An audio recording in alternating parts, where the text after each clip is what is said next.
me siento más cercano a una candidatura de Andrónico Rodríguez. Soy un convencido que si el MAS va dividido, pierde las elecciones. Y lo digo de manera tajante.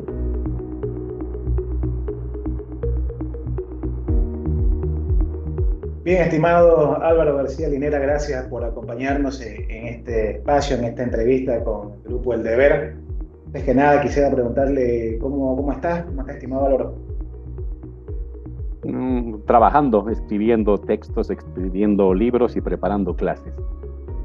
Dedica esta parte ahora de su vida impartiendo clases. Sí, aprovecho en la mañana, no, viajo a dar clases, pero ahora esta semana hasta la tercera semana de abril no hago viajes, y ya a partir de la tercera semana de abril tengo que irme a México y luego tengo que irme a la Argentina a dar conferencias y clases. Ya no es que está dando clases en universidades, sino viajando por diferentes partes, ¿no? Dando conferencias. No, pues he dado clases en el doctorado de Ciencias Sociales de la UBA y en la maestría de Economía de Flaxo. Entonces, este año, eso ya han acabado, y este año volvemos a comenzar a partir de fines de abril. Bien. Como habíamos tocado anteriormente, íbamos a hablar acerca de economía, en parte, cuál es la situación económica que atraviesa el país, y la primera consulta que le realizo, estimado Álvaro, es: ¿cree usted que hay una recesión o una crisis en Bolivia? Hay una crisis de divisas, falta de dólares para agilizar el comercio exterior, y esta crisis de divisas, circunscrita crisis de divisas, puede con el tiempo comenzar a afectar otros resortes de la economía, y por eso que es importante resolverlo antes de que esta crisis de divisas se extienda a otras áreas. ¿Cómo se debería resolver por parte del Estado? Bueno, toda la población sabe que no hay suficiente dólar, y por eso ha emergido un dólar paralelo, ¿no? El gobierno establece un dólar oficial, 6.96, 6.98, pero muy poca gente puede acceder a ese dólar oficial. La gente para comprar dólar o para vender sus dólares lo hace por otros circuitos, y estos circuitos están llevando a que el dólar hoy se mueva, no sé, en la ciudad donde está usted, pero en La Paz, por lo que me entero, está en 8.30, 8.40 por dólar. Dicen que está un poco más en Santa Cruz, en fin. Este es un problema porque no hay suficiente divisas, pese que hemos tenido buenas exportaciones. El año 2022 tuvimos un récord histórico de exportaciones, más de 13.000 millones, y el año pasado, 2023, fue menos, pero igual con exportaciones elevadas que casi llegan a 11.000 millones de dólares. Pero no hay suficiente dólares, ese es el problema. ¿Cómo es eso de que exportamos más, pero hay menos dólares? Y tiene una explicación básica, o dos explicaciones básicas. La primera es que el Estado ya no es el principal exportador. No había problema de dólares cuando el Estado era el principal exportador. En los años 2010 hasta el 2018, el Estado, del total de las exportaciones de Bolivia, el Estado exportaba el 70% y el sector privado el 30%. Hoy eso se ha invertido. En 2023, el Estado solamente ha exportado entre el 25 al 27% del total de las exportaciones nacionales, y el privado el resto, casi 70, casi 75, 73% de las exportaciones. Este es un primer problema. El Estado ya no es el gran regulador de la divisa, ya no es el gran regulador de la oferta de dólares. Y el segundo problema es que, pese a que exportamos más que antes, los exportadores privados no están metiendo los dólares al sistema financiero boliviano. Grandes exportadores bolivianos están prefiriendo dejar los dólares de su exportación en el sistema financiero extranjero. Lo dejan en Estados Unidos, lo dejan en Panamá, lo dejan en Islas Caimán, y lo poco que necesitan para capital de operación lo introducen, pero el resto prefieren mantenerlo afuera. Entonces, este es un problema estructural que no va a poder ser resuelto rápidamente, que requiere medidas fuertes. El gobierno ha tomado unas medidas, pero son insuficientes.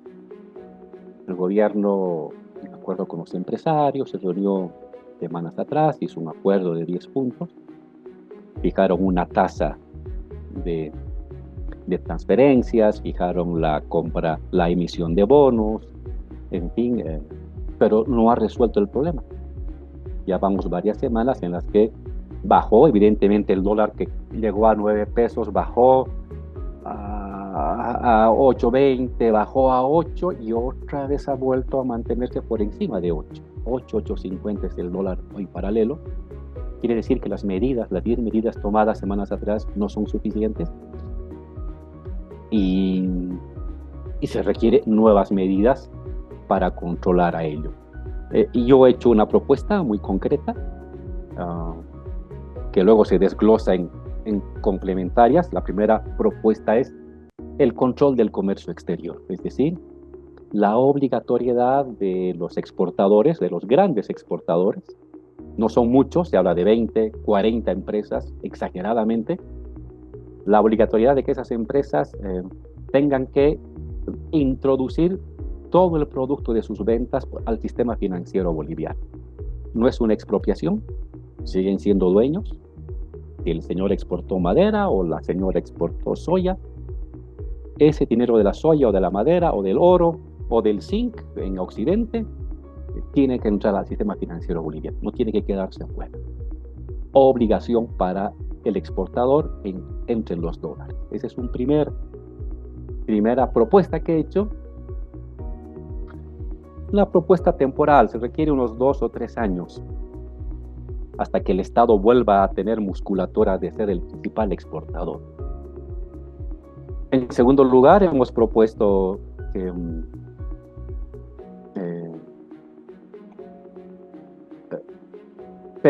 ayudar a incentivar más exportaciones y se puede hacer de manera inmediata. El día de ayer fue entrevistado a la gente de CAINCO que hablaban que introduciendo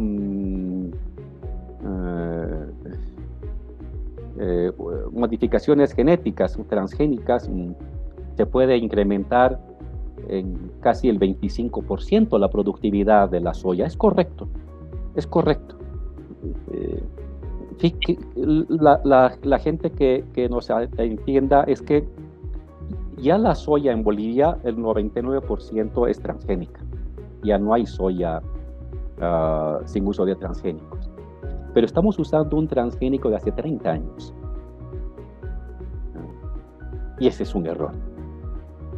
Yo hablando con productores soyeros grandes, he podido entender que se requiere 2 eventos transgénicos, nada más que 2 semillas.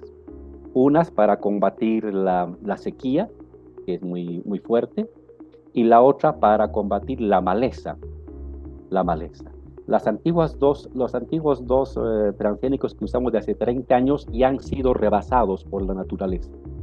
Son insuficientes. Entonces, se les requiere 2 nuevos transgénicos y fácilmente este año 2024 podemos aumentar un 25% la productividad de la producción de soya, al margen de que habría ya disponibles de 200 a 500.000 nuevas hectáreas. Es decir, que entre el año 2024 fácilmente podemos aumentar las exportaciones de soya en un 25 a un 35% sin mucho esfuerzo. Esas son más divisas. Dar a ello, autorizar ello, pero bajo la obligación que el fruto de esas exportaciones entre al sistema financiero boliviano, a cualquier banco privado, no hay problema, pero que entre al sistema financiero boliviano. Eso puede mejorar exportaciones y la obtención de dólares internamente. La segunda medida que hemos propuesto es la compra de oro. Hemos comprado creo que 5 toneladas, que no es nada. Hay que salir a comprar el oro que se produce en Occidente. Hemos exportado 3.000 millones, deberíamos intentar captar 1.000 millones de exportaciones en oro. ¿Por qué es importante captar las exportaciones de oro? Porque usted paga en boliviano. Al cooperativista usted le paga en boliviano y luego usted ese oro como Banco Central lo vende y obtiene dólares. Es cambio de boliviano por dólares. Hay que capturar unos 500 millones, unos 1.000 millones, saliendo a todas las cooperativas de la Amazonía, porque hay cooperativas en Santa Cruz, en el Beni y en el norte de La Paz. Hay que ir a comprar el oro. Eso también nos puede ser una buena provisión de dólares. El Estado debe producir oro, no solamente concesionar áreas de extracción de oro, sino el Estado debe producir oro, no es una gran inversión. Y hay que ver un mecanismo de swap con China. Ya hay un acuerdo entre el Banco Central y un banco chino muy importante para que uno pueda hacer el pago en bolivianos y en yuanes. Es un buen paso, aunque no se está todavía ejecutando, nadie ha podido utilizar ello, hay que acelerar, pero el swap, que es lo mismo con la diferencia de que inmediatamente suben las reservas internacionales. Un swap de bolivianos y yuanes hace que nuestras reservas puedan subir 1.000, 2.000 millones de dólares mediante un acuerdo entre gobiernos. Y eso le daría también más estabilidad al sistema financiero estatal, al sistema de reservas estatales. Entonces, son medidas que en el corto plazo de los siguientes 2, 3, 4 meses podrían resolver este tema de la falta de divisas y devolverle a la gente la tranquilidad de que el boliviano es sólido, hay divisas para importar, hay divisas para exportar y la dinámica económica va a poder mejorar sustancialmente. En la calle la gente se queja y dice que con Evo había más plata. ¿Usted ha escuchado esos comentarios? ¿O que en el anterior gobierno también había plata, a diferencia de ahora? ¿Comparte el mismo criterio algunas personas que han mencionado aquello? Claro, lo que pasa es que tuvimos una tasa de crecimiento en promedio del 4.5% a lo largo de 14 años. Eso fue un récord histórico. Entonces, y eso la gente lo notó y tuvimos una caída muy drástica de la pobreza y de la extrema pobreza, ¿no? Acuérdense que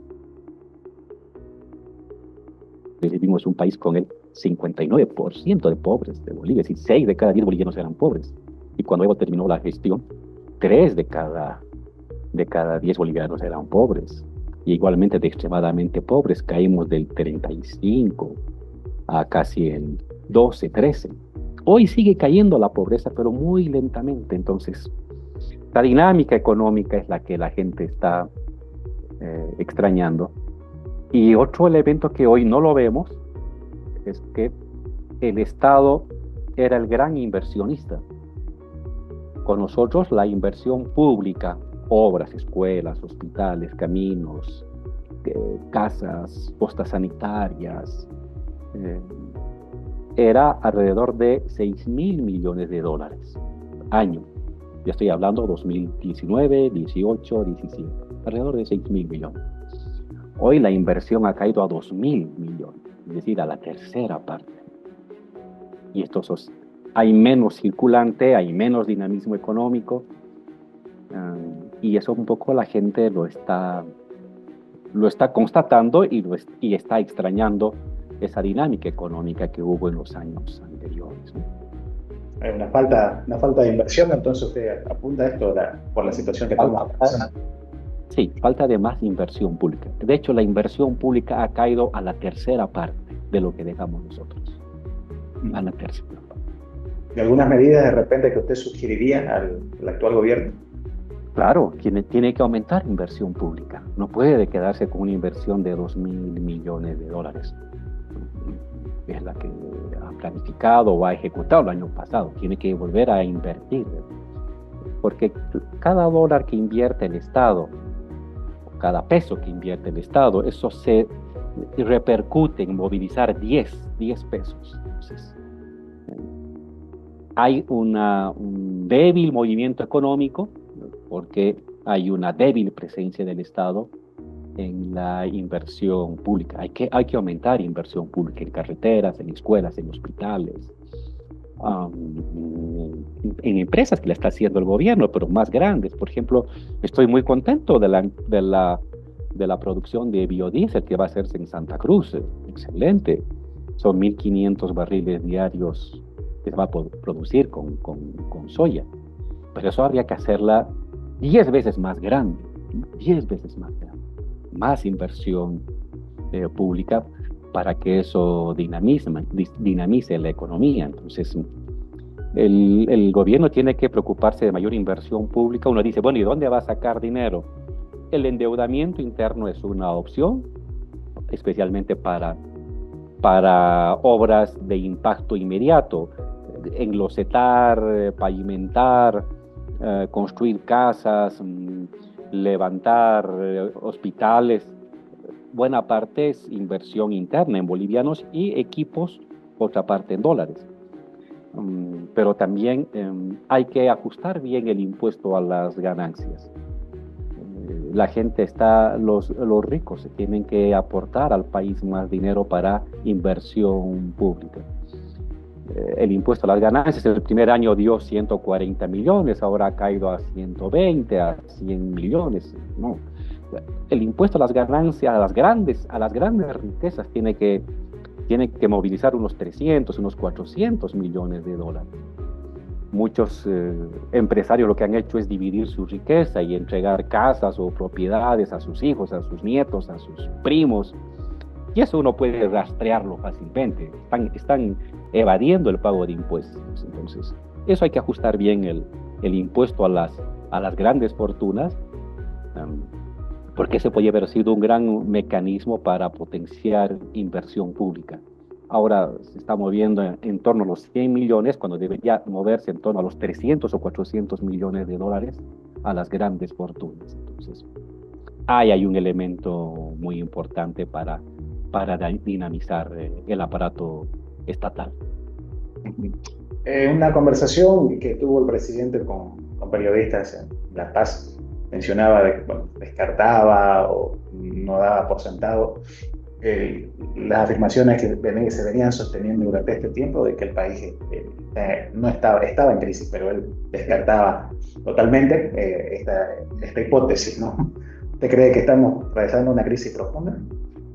No, porque todavía estamos con un crecimiento moderado, pero hay crecimiento. Aún no ha salido la cifra oficial, pero mi estimación es que estamos entre el 2.2% de crecimiento.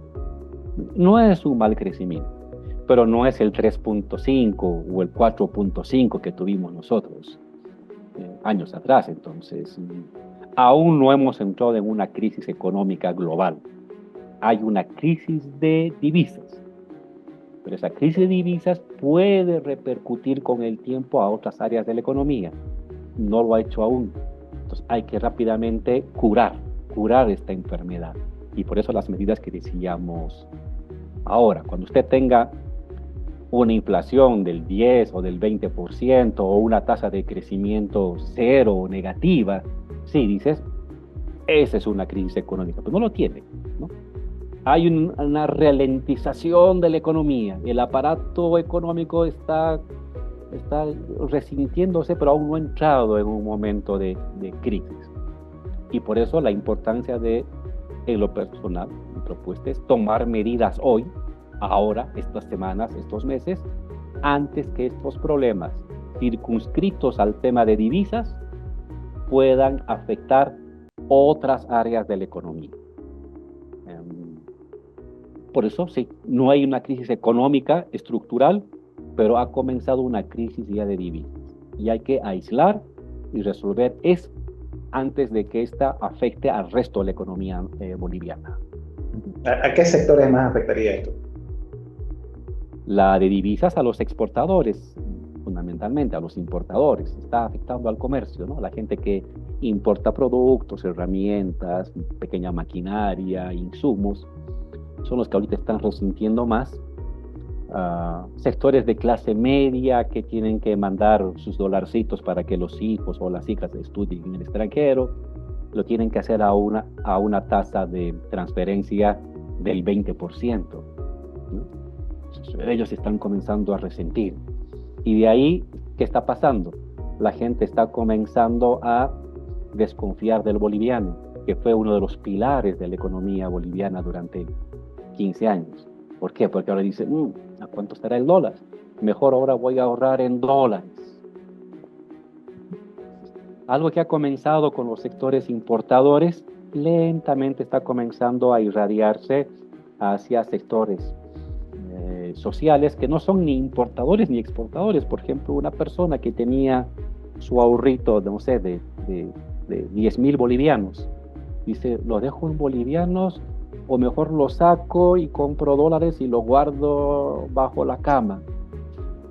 Entonces, eso ya no lo hace un importador, lo hace un señor dueño de un lotecito, un pequeño comerciante que vende en la calle.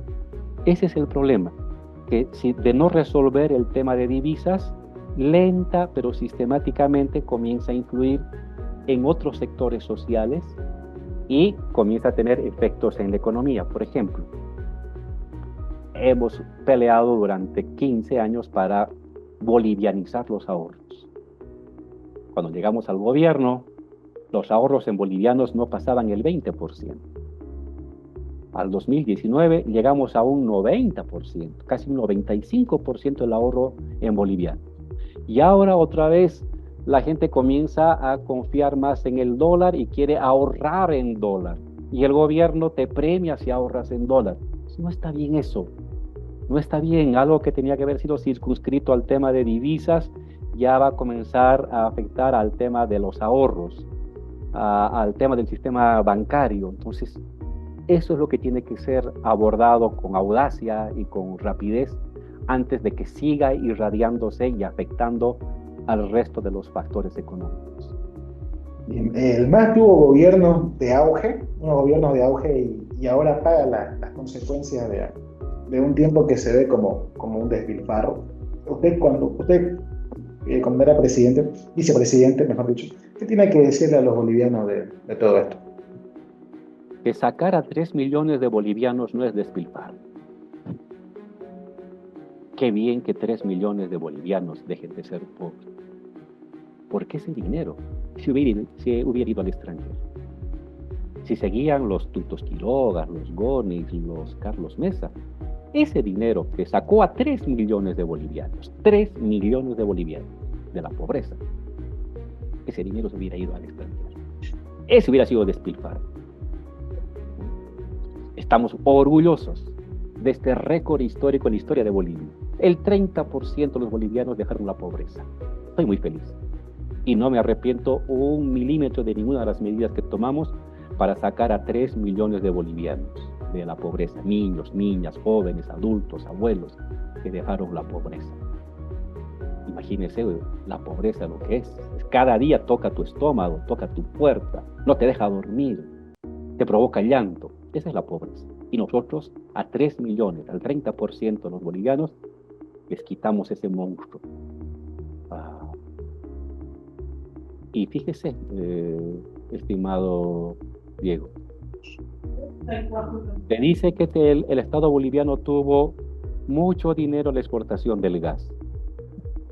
El 50% a la exportación de gas, óigame, el 50% lo administraron gobernaciones y alcaldías. El 25% empresas petroleras y el otro 25% el Estado, el gobierno nacional. ¿Dónde fue a parar ese gran boom del gas y del petróleo? El 50%, pregúntele a su gobernación y pregúntele a su alcaldía qué hicieron con ese 50%. Porque eso no vino al Estado boliviano. El IDH y las regalías, que se llevaban el 50%, corresponden a gobernaciones y a alcaldías. Un solo centavo del IDH llega al gobierno central. Un solo centavo de las regalías llega al gobierno central. Se van a las gobernaciones. el Estado se quedó con las ganancias de IPFB. ¿Y qué hicimos? La planta separadora de líquidos, las carreteras, la planta de LNG para llevar al Beni y a Pando y a las poblaciones alejadas. Eso hicimos con lo que correspondía al dinero del Estado. 1 millón de instalaciones de gas. Recibimos nosotros 23.000 instalaciones de gas y la hemos llevado a 1 millón de instalaciones gratuitas de gas domiciliario. Sí, entonces, ¿estuvo mal ese IDH y regalías? No, pero, ojo, no hay que olvidar cómo estuvo distribuida buena parte del gran boom petrolero y gasífero boliviano. Gobernaciones y alcaldías que gastaron el 50% del total de los ingresos. Del 100%, 50 municipios y gobernaciones, 25% empresas petroleras y 25% IPFB. Así estuvo la distribución de ese dinero. El litio es realmente el futuro, como mencionan bastante analistas, ¿no? Especialistas en el tema. La consulta va por lo siguiente. ¿Usted también era muy entusiasta sobre esto cuando estaba de vicepresidente? Sí, por supuesto. Y el camino que adoptó Bolivia, distinto al argentino y al chileno, es el correcto. Es como con el gas. En el caso chileno y argentino, ¿quién se queda con los ingresos del litio? Por supuesto que no es el gobierno de Chile ni de Argentina, son las empresas privadas, que se llevan el 95% de la ganancia. En el caso boliviano dijimos, vamos a hacer nuestro propio método, que las ganancias se queden en el país. No se olvide que, según la Agencia Internacional de Energía norteamericana, un proyecto de litio tarda alrededor de 13 años en madurar. 13 años. No es como sembrar soya y luego sacar. No, son 13 años. En promedio, en el mundo entero. Nosotros comenzamos el 2008. Y para el 2019, si no hubiera habido el golpe de Estado, el 2020 nosotros ya hubiéramos estado entregando la planta de litio que recién están entregando, que la han entregado recientemente. Para el 2020, esa planta ya hubiera estado funcionando, produciendo 15.000 toneladas de carbonato de litio. Nos hemos movido en el promedio de los procesos de maduración, de extracción de litio. Vino el golpe de Estado el 2019, el 2020 se destruyeron las empresas públicas, entraron unas termitas a liquidar lo público, a paralizar. El 21 entra Luis, vota todo el personal, el 22 no hacen nada, el 23 tampoco, y 24 vuelven a hacer una licitación. Hemos perdido mucho tiempo, yo lo tengo que lamentar. Ya deberíamos estar produciendo 15.000 toneladas de carbonato de litio. Se tenían que haber hecho el doble de piscinas, no se hizo una nueva piscina para abastecer de materia prima. Entonces creo que desde el 2020 hemos perdido mucho el tiempo y ahora hay que recuperar. Lo malo es que, claro, los precios de la tonelada han caído enormemente, de $60.000 están ahora en $15.000 la tonelada. Sin embargo, es un buen ingreso. Y ya, como todo se está volviendo a rehacer con el tema del litio, lo único que queda es lo que hizo Evo.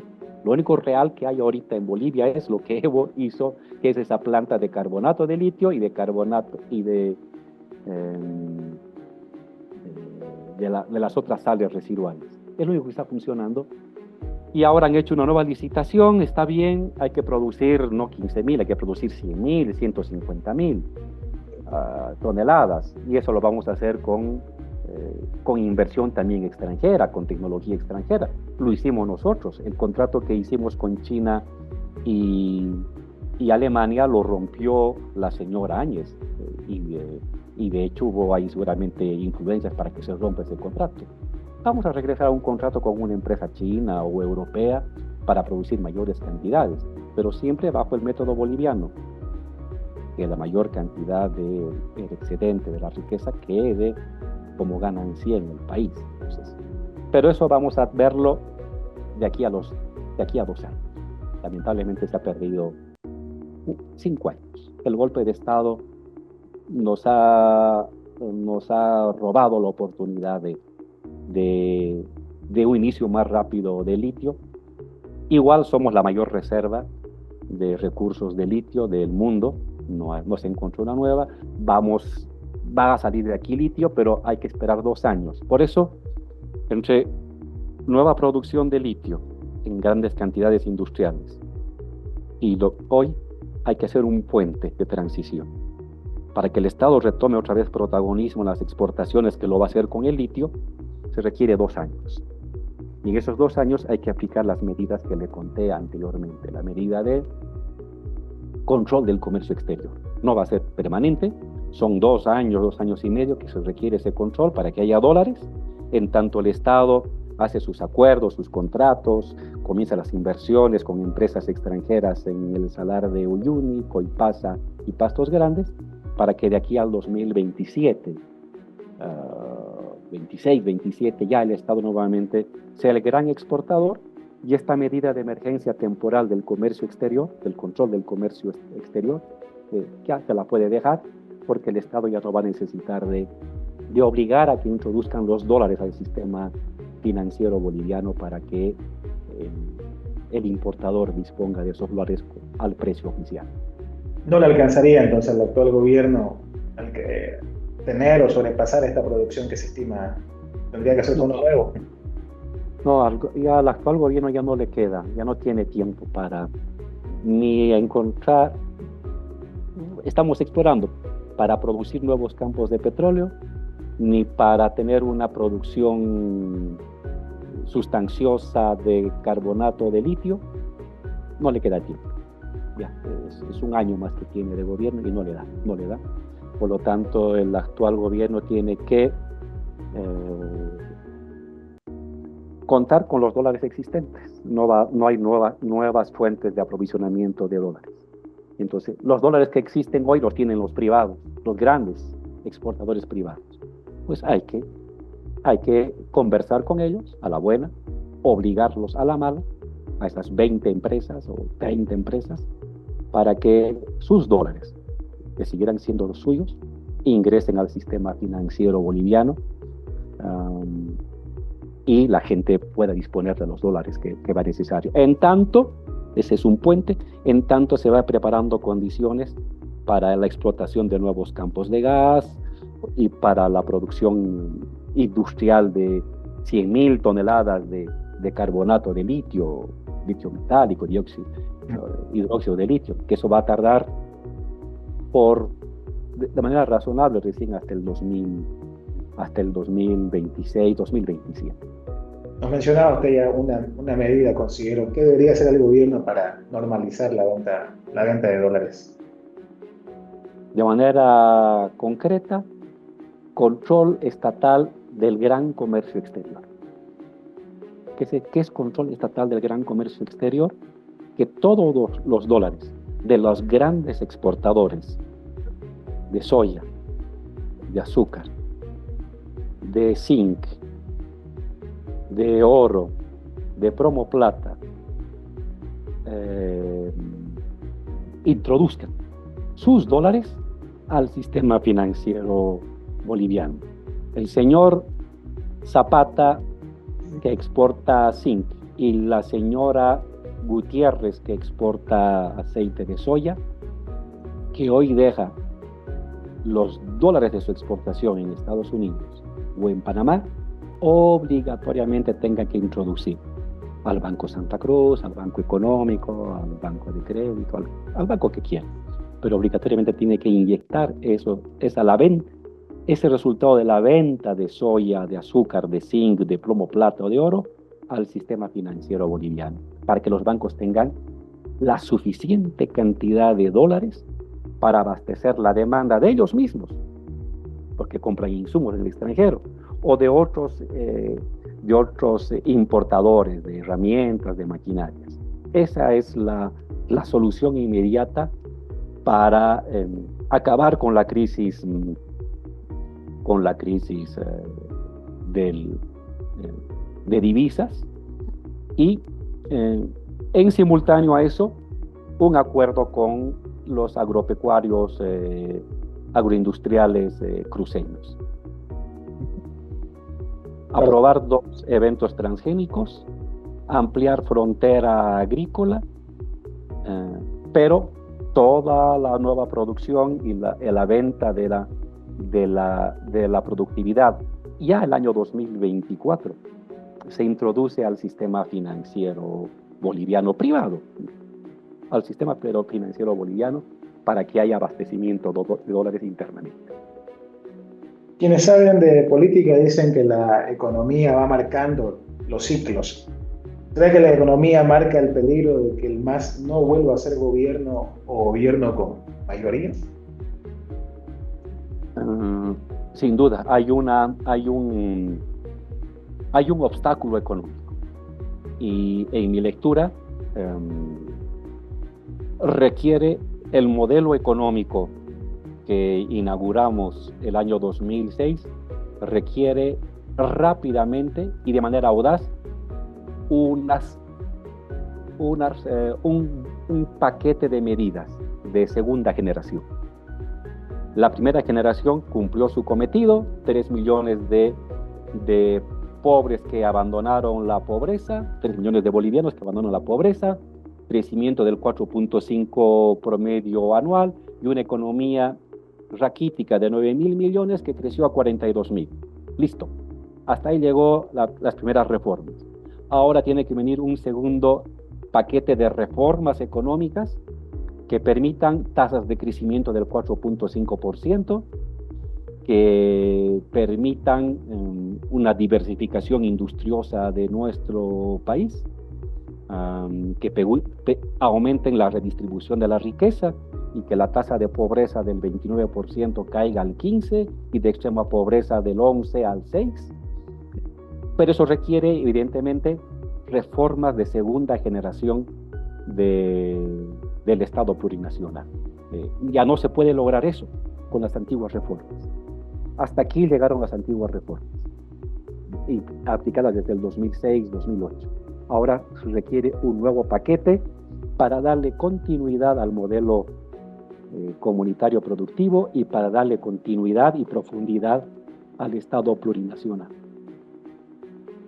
Interesante lo último, bueno, todo lo que estamos hablando, pero me llamó la atención esto último que está mencionando y esta nueva actualización, que como podemos llamarlo en este momento así, de manera simple, esta actualización de reforma de segunda generación, tiene que ser con uno, obviamente esto va a implicar en el movimiento del socialismo al momento de elegir candidaturas y demás, ¿no? Sin duda.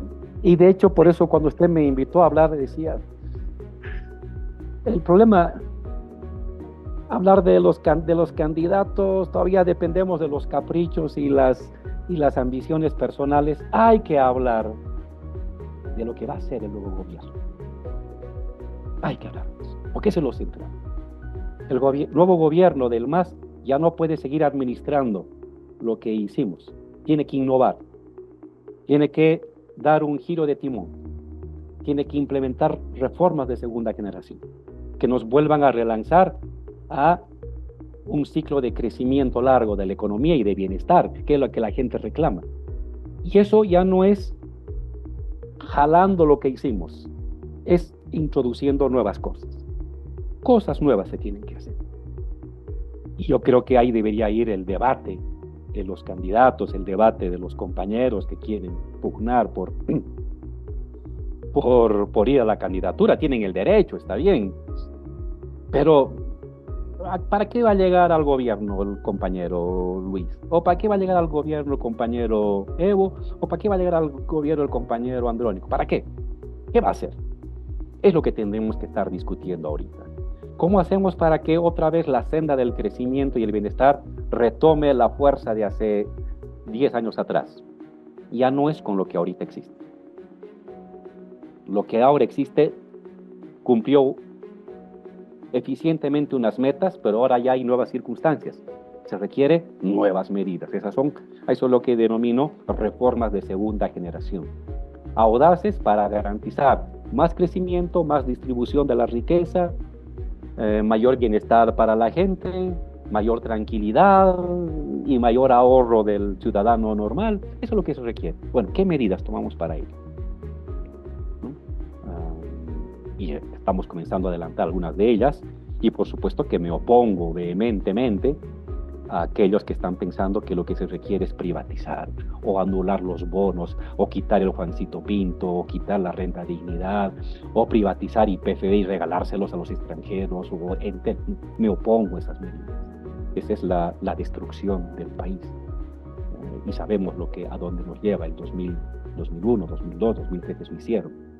Y nos convirtió en una colonia donde hasta el agua era francesa, la electricidad norteamericana, el celular era italiano, todo era extranjero. Y por los bolivianos no quedaba nada. Entonces, eso no. Frente a eso, reformas de segunda generación. Impuestos, producción estatal, swap, industrialización del litio, control del comercio exterior, etcétera, etcétera, etcétera, que permitan que el Estado plurinacional tenga una nueva fase de expansión de los siguientes 10, 15 años. Esta debe ser una de las primeras, si queremos llamarlo, campaña política y campaña que debe el gobierno, o los nuevos candidatos que se vayan a formar, dar a conocer a la población este punto que usted menciona. Ahí deberíamos gastar toda esa energía que estamos usando para insultárselos entre compañeros, para bloquear, para atacar al otro, y una infinidad de energía y de creatividad derrochada de manera tan absurda. Esa energía debía dedicarse. ¿Qué vamos a hacer para que el crecimiento pase de 2.2 a 4.5? ¿Qué vamos a hacer para que la pobreza caiga? ¿Qué vamos a hacer para que haya dólares suficientes? ¿Qué vamos a hacer para que haya más inversión pública y felicidad de la gente? Eso es lo que tenemos que estar discutiendo, y por eso creo que por ahí debería reorientarse el debate de los compañeros, que todo lo están reduciendo a un tema de personas. Evidentemente las personas cuentan, pero cuentan las personas que llevan en sus espaldas unos compromisos. El 2005 nosotros llegamos con unos compromisos. Había que nacionalizar el gas, había que hacer asamblea constituyente, garantizar un gobierno indígena y combatir la pobreza. Lo hicimos eficientemente. Uno puede rendir cuentas ante la historia, sí. Hacer un checklist y colocar palomita a las 4 cosas. Bueno, ahora el nuevo candidato que vendrá del MAS, de lo popular, de lo indígena, ¿cuál es su lista de responsabilidades inmediatas, urgentes, para salir de este atolladero en el que nos encontramos? Muy bien. Eso deberían estarnos planteando los compañeros. ¿Qué van a hacer para mejorar la economía? No qué van a hacer para insultar de mejor manera al otro compañero. A mí me duele mucho ese derroche de tiempo, de energía y de creatividad de una manera tan absurda. Pero para llegar a dar a conocer esta propuesta se necesita una unidad por parte del partido. ¿Ve posible que exista un nuevo gobierno del MAS reconciliado? Ojalá, es mi esfuerzo. Soy un convencido que si el MAS va dividido, pierde las elecciones. Y lo digo de manera tajante ante usted, lo vengo diciendo desde hace un año. Si el MAS va dividido, pierde las elecciones. En primera vuelta, ni siquiera en la segunda, en primera vuelta se pierden las elecciones. Se convertiría en una minoría política. Si el MAS va unido, tiene altas probabilidades de ganar las elecciones, y si va unido con un programa audaz de reformas económicas de segunda generación del Estado plurinacional, la victoria está garantizada. Unidad y reformas económicas de segunda generación son para mí la clave de la victoria del MAS en 2025. divididos es la clave de la derrota del MAS en 2025.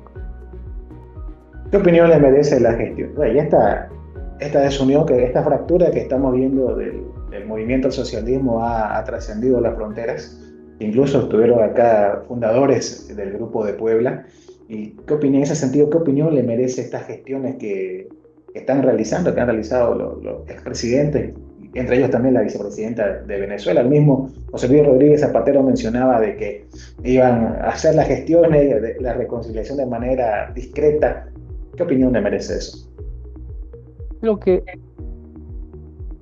son una señal de la preocupación a nivel internacional. No olvide usted que el proyecto más radical y más exitoso del progresismo del siglo XXI es el boliviano.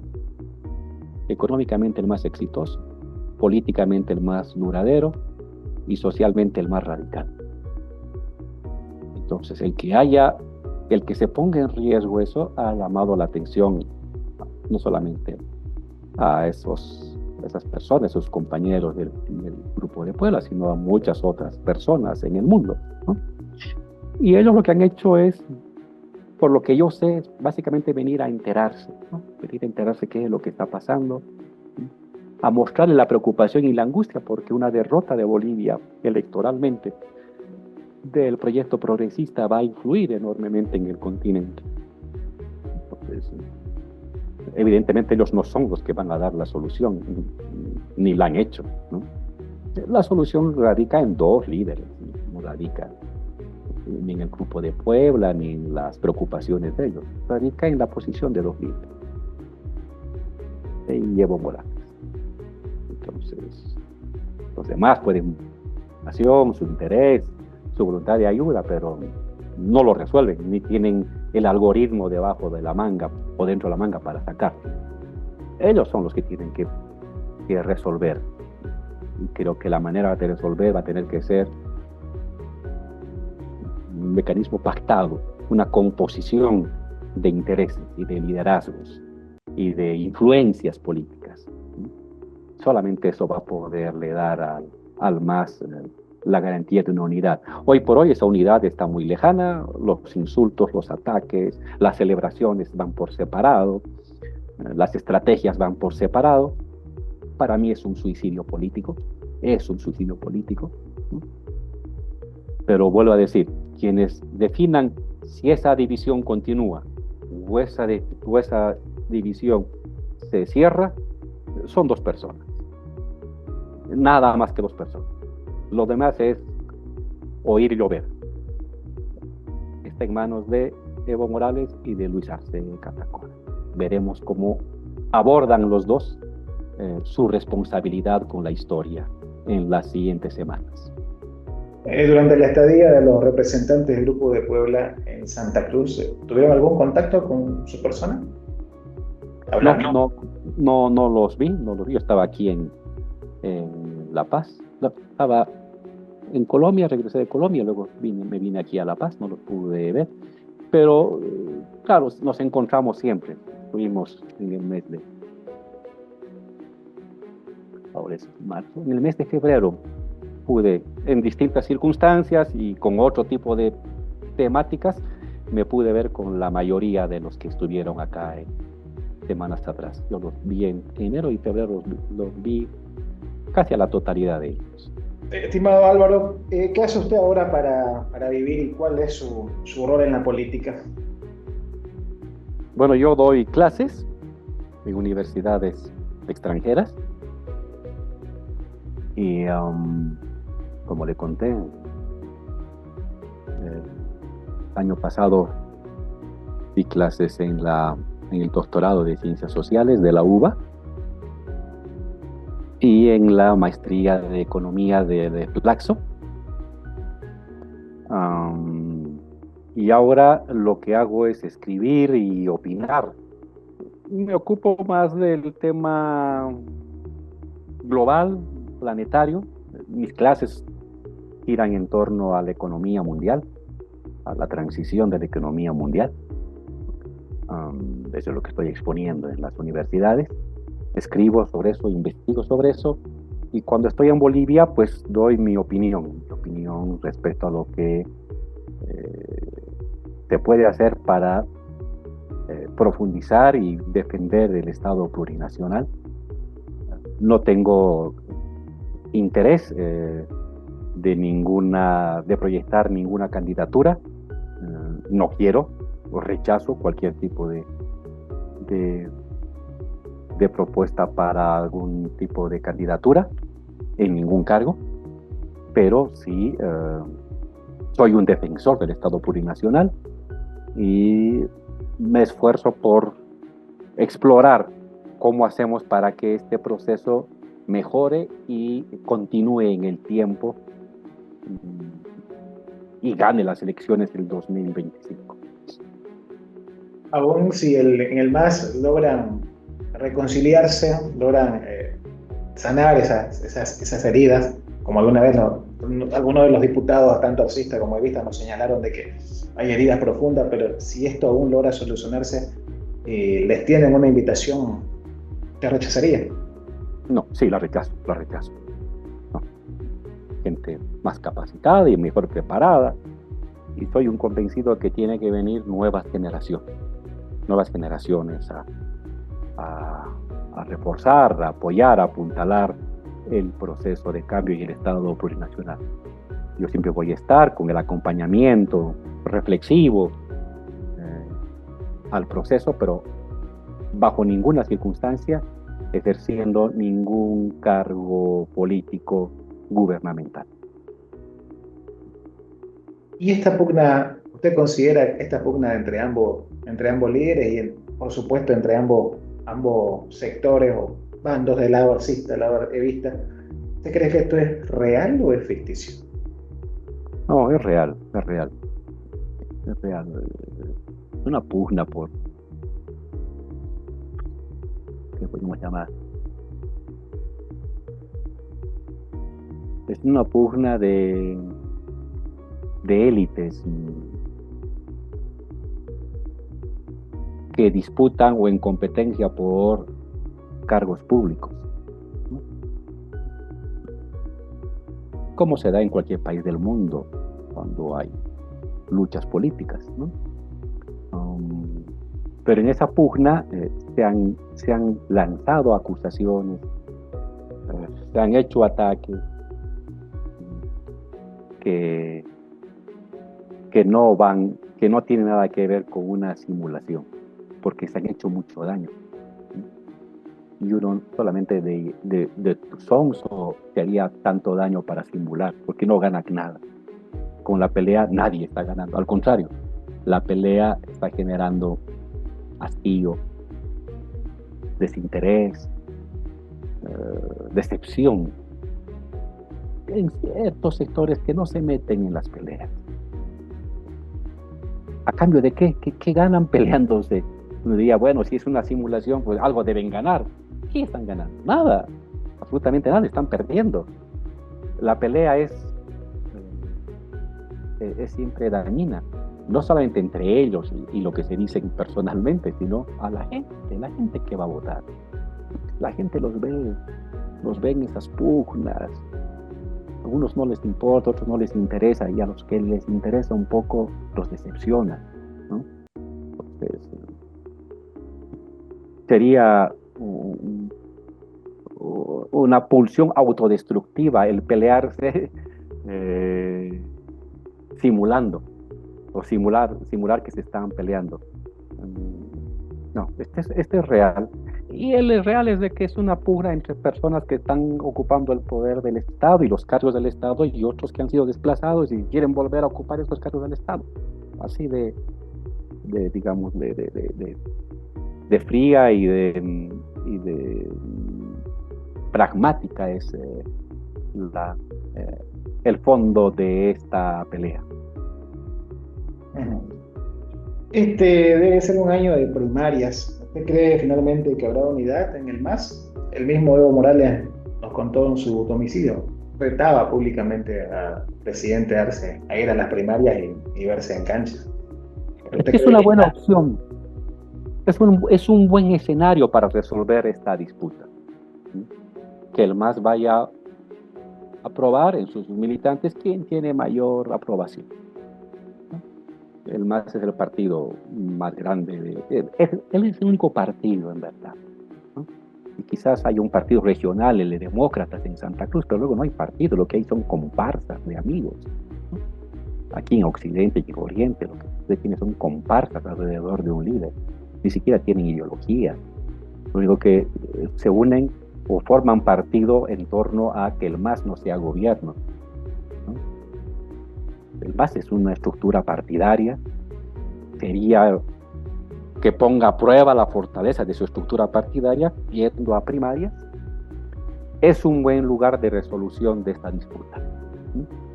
Y yo he propuesto que sean primarias cerradas, no primarias abiertas, porque en primarias abiertas habría un factor de distorsión descomunal al interés de los militantes. En las primarias abiertas, militantes de otros partidos interferirían las candidaturas de este partido. Un poco lo que pasó en Chile. Los que están proponiendo primarias abiertas quieren aplicar el método chileno, cuando hubo las primarias entre Jadwe y Boric. Jadwe del Partido Comunista y Boric del Frente Amplio. Entonces, militantes de la derecha, de Kast, de Piñera, fueron a votar a favor, fueron a votar en estas primarias de la izquierda y distorsionaron el resultado enormemente. Y aquí harían lo mismo, militantes y simpatizantes de otros partidos. Uno dice, oye, pero puede votar más gente, sí, pero no se olvide que los partidos son para que los militantes internamente definan quién es su candidato. Y luego será el pueblo. No se le quita el derecho al pueblo a decir, bueno, de estos señores o estas señoras, ¿quién me cae mejor? Ese derecho inalienable sigue vigente. Votará la gente, todos votarán en el 2025.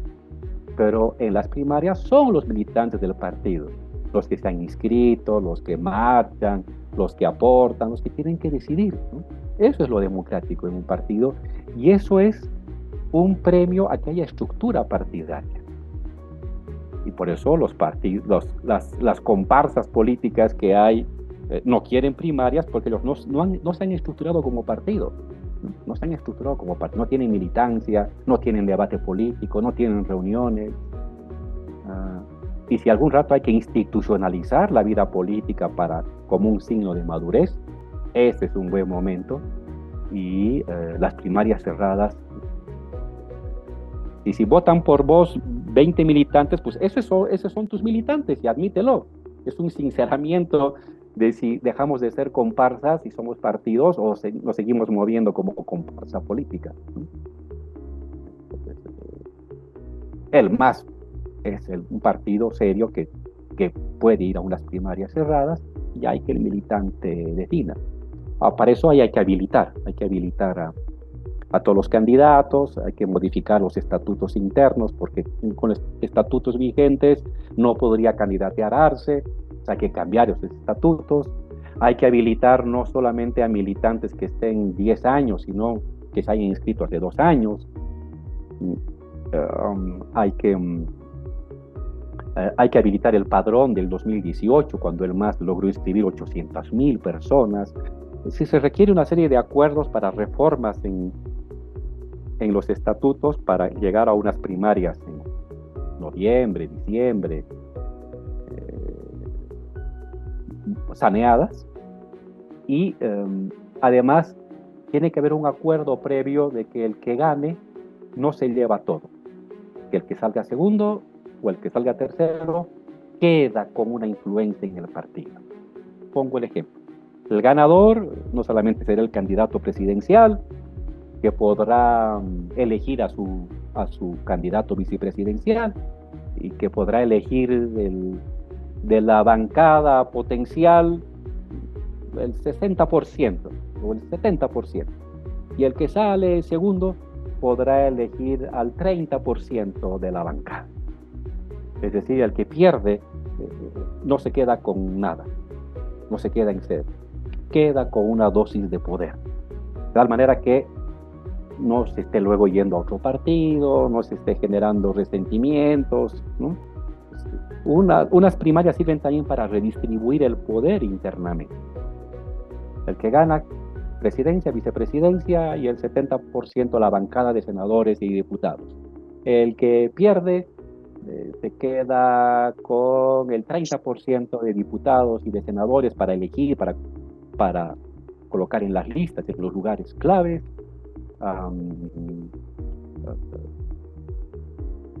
Y se puede hablar incluso, en caso de ganar, la posibilidad de que parte de su gente esté en el gabinete ministerial, en 1 o 2 ministerios, en fin.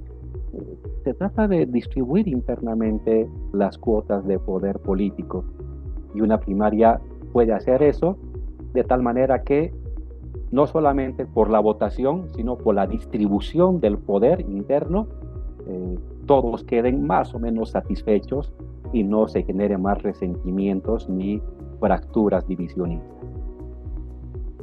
Álvaro, más cerca de Arce que de Evo, más cerca de Andrónico que de Arce. A estas alturas, más cerca de reformas económicas de segunda generación que le den continuidad al proceso de cambio. Pero en cuanto a simpatía, cada vez estoy sintiendo me siento más cercano a una candidatura de Andrónico Rodríguez. ¿Acompañado por quién? Puede ser por Evo, puede ser por una compañera, puede ser por la compañera Adriana Salvatierra, ¿no? Dependiendo de las circunstancias. Pero prefiero ya no meterme en esa pelea de los individuos. Confío, espero que lo resuelvan, que la lucha de intereses y de intereses personales lo resuelvan entre los dos grandes líderes, el líder social y el líder estatal, y que pasemos más pronto que tarde al problema central. ¿Cómo hacemos para que la economía retome una senda larga, duradera y sostenible de crecimiento económico y distribución de la riqueza social? Para mí ese es el centro, más allá ya de los nombres, ¿no? En lo personal me siento ya así como que hasta agobiado por esa pelea, ¿no? Por esos miramientos. Un poco esa pelea ya me aburre. Ha llegado un momento en que estoy aburrido de la pelea de personalismo de líderes y prefiero centrar ahora mi preocupación y mis elecciones y mis preferencias. ¿Qué vamos a hacer para que la economía crezca? Ahí está. Ahí yo puedo dar la batalla y decir, no, este candidato está mal y está traicionando o no. El otro, en los individuos, es una pelea que en lo personal ya me tiene harto, cansado y aburrido. ¿Por qué cree que Andrónico sería la solución inmediata? No necesariamente, puede ser también Evo. No estoy colocando en jerarquía, ¿no? Pero sí lo que creo es que en la candidatura que salga ya tiene que haber presencia mayoritaria o minoritaria o a medias de la regeneración, de la sustitución generacional de los liderazgos. Ya tiene que tener presente. Si estamos pensando en una perspectiva del Estado plurinacional en los siguientes 15 años, todavía hay fuerza para 15 años más de Estado plurinacional, ya tiene que estar presente en esta elección hacer presente, asomar la cabeza, la fuerza de la renovación generacional. Es una presencia de Andrónico como vicepresidente o como presidente, ya es una buena señal. Quizás como vicepresidente inicialmente, está bien, puede ser, o quizás como presidente. Que lo resuelvan, que acomoden sus intereses los líderes. Pero sería interesante que en ese reacomodo de intereses de los dos grandes líderes, Evo y Luis, ya haya la presencia de la renovación generacional. en un lugar de importancia, como presidente, como vicepresidente, que ya esté presente esta renovación, que nos diga, oye, esto va para largo, esto va para largo, esto no se acaba del 25 al 30, esto, aquí va una nueva camada de personas comprometidas que pueden continuar el Estado plurinacional más allá del 30, hasta el 35, hasta el 40. Y hay que dar la señal en esta elección. En alguno de los dos puestos, o en presidencia o en vicepresidencia, pues ya tiene que haber la señal. Por eso no tengo una preferencia de decir, ese es el que tiene que encabezar. Independientemente de quién encabece, ya sea que como presidente o vicepresidente, ya se dé la señal de esta renovación generacional del MAS. Finalmente, Álvaro, esta solución que se dará al partido del MAS tiene que ser, bueno, inmediata o en el corto plazo, porque dado que en mayo se nos vienen congresos y hay un anticipo de una batalla legal, esta vez por la sigla. Algunos analistas nos decían que esto, si no se resuelve, puede llegar a catapultar al movimiento al socialismo. ¿Usted qué cree? ¿Cómo ve esta situación para que no llegara hasta ese extremo? Claro, hay dos momentos claves este año, ¿no? Con fechas no tan fatalistas, porque el presidente de la Corte Electoral ha anunciado que se podría estirar un poco como el chicle las fechas, ya. Pero mayo o junio tiene que resolverse la sigla de todos los partidos, incluyendo la del MAS. Muchos partidos están en problemas, el MAS también está en problemas, no tiene una directiva reconocida fruto de una nueva elección. Se le ha combinado a que renueve su directiva, porque el Congreso de la Uqueñe ha sido anulado, injustamente, abusivamente, pero ha sido anulado.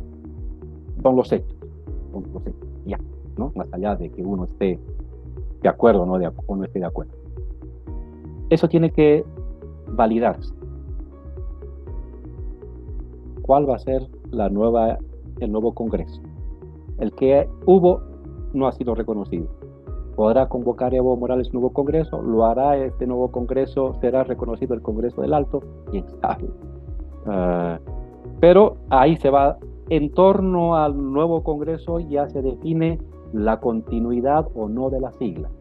Porque sí, para mayo o junio o julio, como dice el presidente del órgano electoral, no hay una directiva elegida en Congreso, ese partido, el MAS o otro partido, no va a poder competir con la sigla.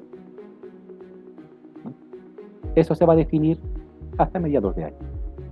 Ya sea que la sigla se quede con Luis, ya sea que la sigla se quede con Evo, ya sea que la sigla se quede con nadie para las elecciones nacionales del 25. No es que el partido desaparece, pero ya no está ya habilitado para competir ese partido el 25, el 2025.